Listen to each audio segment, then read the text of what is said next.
구약성경 느헤미야서 2장 11절에서 20절입니다. 느헤미야는 적어도 2달 이상의 여행을 통하여 예루살렘에 도착합니다. 느헤미야는 파사 왕국으로부터 유다 총독으로 임명을 받아 파송된 사람이죠. 아닥사스다 왕의 호위병과 함께 화려하게 입성하는 느헤미야의 모습은 유대인들에게는 놀라움이었습니다. 그러나 그는 성대한 취임식을 거행하지 않았습니다. 인터뷰를 하거나 자신의 계획이나 포부를 선전하지도 않았습니다. 그는 여러 인물을 방문하고 협조를 구하는 그런 일들도 하지 않았습니다. 그것보다는 3일 동안 쉬면서 하나님과 깊은 교제 시간을 갖습니다. 11절에 내가 예루살렘에 이르러 거한 지 3일이라고 말하죠. 자기가 온 이유나 목적을 말하지 않고 조용하고도 침착하게 행동했습니다. 우선 3일 동안 쉬면서 묵상하고 기도하며 하나님의 지혜와 감동을 기다렸습니다. 그가 가만히 머물러 있는 것 같은 시간이었지만 의미 있는 창조적인 시간을 보낸 것입니다. 예수님도 가장 바쁘고 중요한 일을 결정해야 할 때, 힘들 때 무리를 떠나서 조용히 한적한 곳에 가서 홀로 기도하는 시간을 가지셨죠. 공생에 들어가면서도 40주야를 금식하셨고 12제자를 선택하실 때도 고요한 곳에 찾아가 밤이 맞도록 기도하셨습니다. 그리고 십자가를 지시기 전날 밤에도 밤을 새워 겟세마네 동산에서 기도하셨습니다. 느헤미야도 예루살렘 성벽 재건을 위해서 그동안 많은 생각을 하고 계획을 세웠습니다. 그러나 예루살렘에 돌아와 현장에서 좀 더 구체적인 계획이 필요하였습니다. 우리도 하나님을 만나서 그와 교제하고 그의 세미한 음성을 듣기 위해 고요한 시간이 필요합니다. 너무나 많은 소음과 잡담, 쓸데없는 말들이 범람하고 있습니다. 라디오 소리, 텔레비전, 전화 소리, 자동차 소리, 수많은 소리들이 우리의 고막을 아프게 합니다. 이렇게 많은 소리 때문에 하나님이 우리에게 주시는 고요한 말씀을 들을 기회가 없어지는 것입니다. 리차드 포스터는 현대인들에게 고요한 시간을 갖기 위한 다음과 같은 제안을 합니다. 가족이 잠들어 있을 때 조용히 일찍 일어나 홀로 갖는 시간, 식탁에서 하루 일과를 시작하기 전에 홀로 커피 한 잔 마시면서 묵상하는 시간, 출퇴근 시간에 교통이 밀려 짜증 부리지 말고 홀로 있는 시간을 가져보라고 합니다. 잠자리 들기 전에 잠시 밖에 나가 고요한 하늘을 바라보며 산책하는 시간, 가끔 자연을 산책하며 즐기는 시간, 이런 틈들을 내어서 깊이 묵상하며 하나님을 가까이 하는 그런 시간을 가져보라고 하는 것입니다. 세상을 변화시키는 위대한 일은 떠들썩하게 일어나는 것이 아닙니다. 은밀하게 깊은 곳으로부터 조용한 가운데 일어나는 혁명입니다. 느헤미야가 온다는 말을 듣고 이미 도비야와 산발락 같은 사람들은 반대를 준비하고 있습니다. 느헤미야는 그가 사흘 동안 지낼 때 호화호식하지 아니하고 하나님이 시작한 일이니 하나님이 도와주셔야 한다라고 무엇을 해야 될는지 하나님께 도우심을 구하면서 시간을 보냈습니다. 느헤미야는 성벽을 다 살펴보고 돌아왔지만 아무도 그를 아는 사람이 없었습니다. 12절에 내가 아무 사람에게도 말하지 아니하고 잠에서 일어나라고 말하죠. 지금 예루살렘에서 무슨 일이 일어날지 아는 사람이 없습니다. 소리를 내지 않냐고 성 주변을 살펴보고 있습니다. 우리가 전도할 때에 주변의 분위기도 파악하지 않냐고 무조건 시끄럽게 떠들면 안 됩니다. 잠잠할 때와 외칠 때를 구별해야 합니다. 적절한 시기에 적절한 순종이 있어야 합니다. 지역의 문화가 어떠한지 분위기를 철저히 파악하고 전력을 짜야 합니다. 그 지역의 관습과 문화를 충분히 이해하고 존중하는 태도를 가져야 합니다. 밤에만 두어 사람만 데리고 주변을 돌아보았습니다. 13절에 보면 그렇게 하는 동안에 라고 말하죠. 이 말은 자세하게 관심을 가지고 보았다는 것입니다.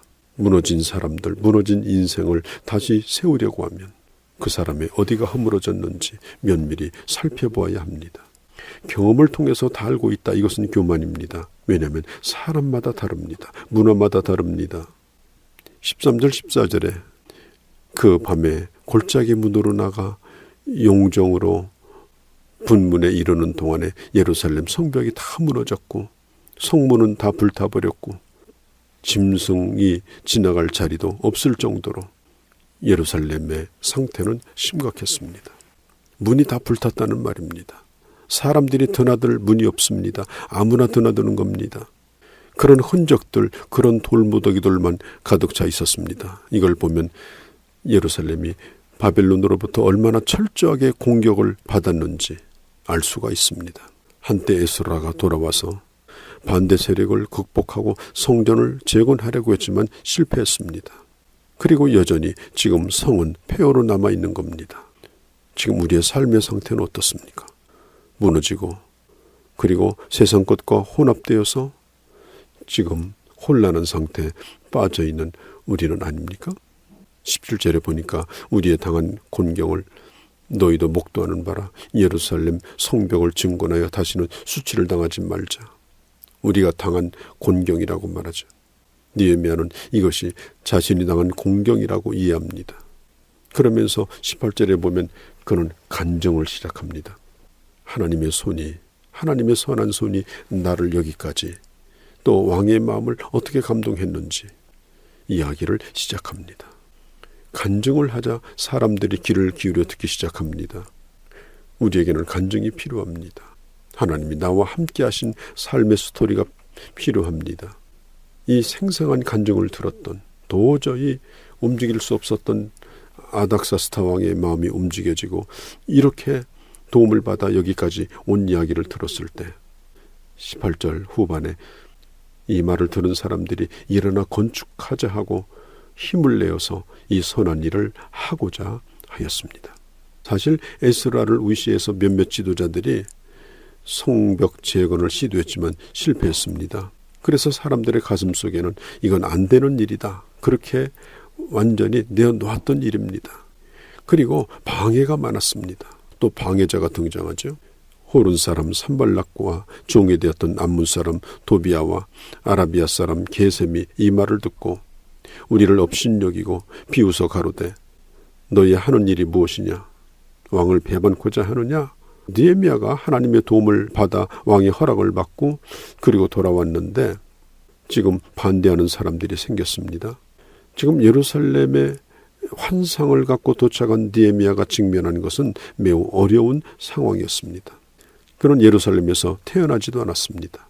그는 바벨론에서 태어났고 그곳에서 자라났습니다. 예루살렘 사람들은 그를 지도자로 인정하지 않았습니다. 그때 당시 예루살렘의 분위기는 반페르시아의 정서가 있었기 때문에 페르시아의 총독으로 온 느헤미야가 환영을 받을 리가 없었죠. 모세가 홀로 바로 앞에 섰던 것처럼 느헤미야는 절벽 같은 그런 상황을 지금 직면하고 있습니다. 그러나 산발락과 도비아가 조롱했지만 느헤미야는 두려워하지 않습니다. 그들의 대적자 앞에서도 느헤미야는 20절에 이렇게 말합니다. 하나님이 형통케 할 것이다. 너희들은 이 기업을 함께 얻을 그런 자격이 없다. 나를 떠나가라. 함께 일할 수 없다. 나를 떠나가라. 이렇게 말합니다. 하나님의 선한 일을 하고자 하니 벌써 반대 세력이 등장합니다. 그 지역에 살던 이방인들이 놀립니다. 아니, 지금까지 안 되던 일을 어떻게 한다고 그렇게 하는가 조롱하고 비웃고 업신여깁니다. 또 중상모략이 있습니다.